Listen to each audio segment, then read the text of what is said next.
Hey everybody, it's Cassandra McCoy here with Positively Balanced. I wanted to give you guys the video that I promised with our health survey results. So, giving you a little bit of a background, I have found that I have an extreme passion for women's health. Before I found out that I was pregnant, I actually had dove into learning about prenatal, postnatal health and women's health because I had a bunch of women messaging me and inquiring, asking questions, and truthfully I didn't have the answers, and so I would be trying to get them in touch with somebody who I knew or just trying to find resources for them, and I realized that there wasn't much. For the everyday person, there's not much out there. And so whenever I started this journey, I decided to start going to courses, taking lectures, starting a few certifications, and kind of building my toolbox to help women. So as I was going through this, I had some questions as I was going through these courses. I mean, how much of this is really, a thing? I know what I had seen, but yeah, you get those select number of people that are coming out of the woodwork, talking to you. So I decided to do this survey.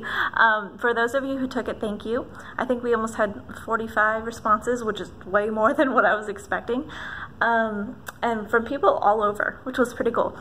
If you did take it, you probably were like, what in the world are all these questions? I promise they had a purpose. They were kind of coming from my brain of what I was thinking about and what I was studying, things of that nature.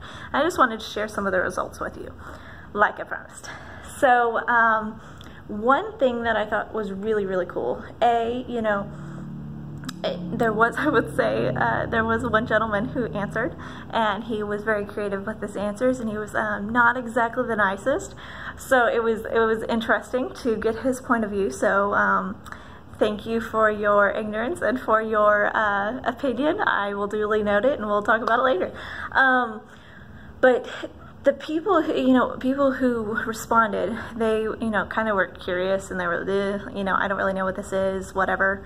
But there was some people, a lot of people, whenever there was certain questions, like, it was all the same answers.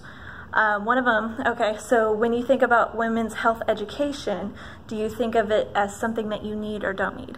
Because from what I was seeing, in my courses, lectures, and then stuff that I was reading, people I was asking, people were like, yeah, I mean, it's something that we need, but isn't that what we get whenever we go to the OBGYN? Isn't that, what are you talking about? Women's health education. Like, what does that even mean? A body is a body, And so here, there was a couple of people who were neutral. Let's see here. 5 were neutral. 10 said probably need. 27 said definitely need. And 1 said definitely don't need. So, you can look at that right there. Obviously, almost 63% of people are saying that we definitely need women's health education. And that's without, even defining what women's health education is. I'm looking at the results too, so I'm not trying to be rude. They're just right here. That way I get them all accurate and I'm not just spouting out numbers. So another one that I put on there was like just trying to gauge what people thought of women's health education right now. I didn't define it for them just because everybody perceives health education differently. So I just wanted to keep it as generic as possible. And what I got was, it was interesting. So the majority of people were neutral, somewhat negative, because I gave them options of very positive to very negative. We had a couple very positives.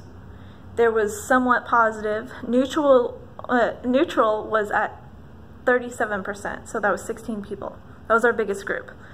Somewhat negative was 10, so that was 24%.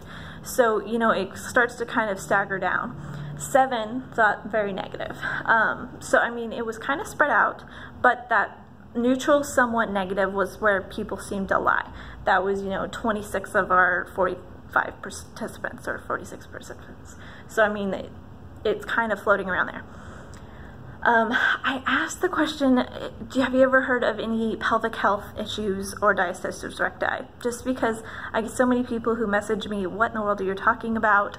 Or I mention it and they're like, huh? You know, they give you that confused look of what?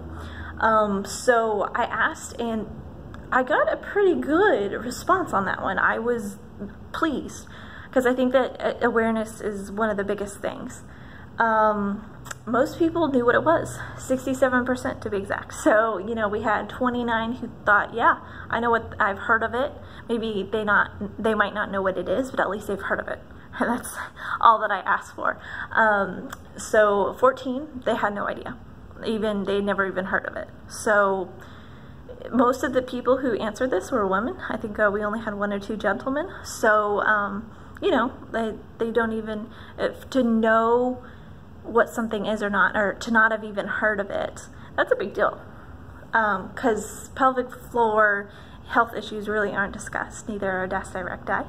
And both of those issues do not have to be focused or brought on in a pregnant population or postpartum population. It can happen to men, women, children.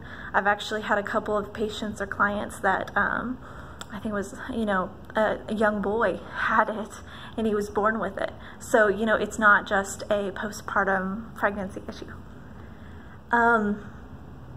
So I asked about, you know, if there was education, how likely would you be to pursue it? A lot of you said very likely. That was the biggest response, which is good, because even if it's not from me, I just was curious, you know, if that education was available, would you be willing to learn? Because that's half of it. You know, you have to have that inner drive to learn about your body and be empowered with that knowledge about your body. So I'll wrap it up here. The other fun one, oh, I did ask, you know, what if I did create something, most people, they wanted to see a webinar or a 6-week series. I'm probably going to do a 6-week series for some people just to kind of introduce some concepts and educate, because I'm finding that that's what I love to do. So might be looking towards that, we'll see. But I did ask, like, what other stuff, like, what would you like to see in education, like women's health? Like, what has been missing in your opinion? How to help with bladder control, you know, hormone balance, general mental health checkups, just like, I like this person said something about, you know, being home with infants and toddlers for the whole week. Like, what does that do to a person's mindset? And actually, this is a huge one that we're going to be diving into in our series, just because, you know, you need that social aspect of your health. You really, really do. And you need that mental well-being, because it helps you and it helps your family. So that one's huge. There was somebody who was talking about a series focused on older yet active seniors. It was interesting because they asked this and they wanted to know, you know, they're fearful of exercising, and I'll have to do like a webinar over this, because just because you're an elderly population does not mean that you have to stop being active. And that's something that's important. You need to keep that well-being and that activity into, you know, however long you live. It's going to help with your quality of life and just how you perceive yourself, your mental health, your stress health, your physical health. So it's not just, you know, grandma staying fit. It's not about, you know, grandpa always, you know, being able to charge after his kids. It's also the mental aspect of it, because it'll help with brain health. The study just came out about lower leg strength and brain activity and brain health. So, I mean, it's huge for any population. Body awareness. This one's huge. So we will talk about this in the 6-week series too. Women have a unique anatomy, and you need to know about it. It's important. It's a part of you. So good thoughts there. So just wanted to let you know what other people were thinking as far as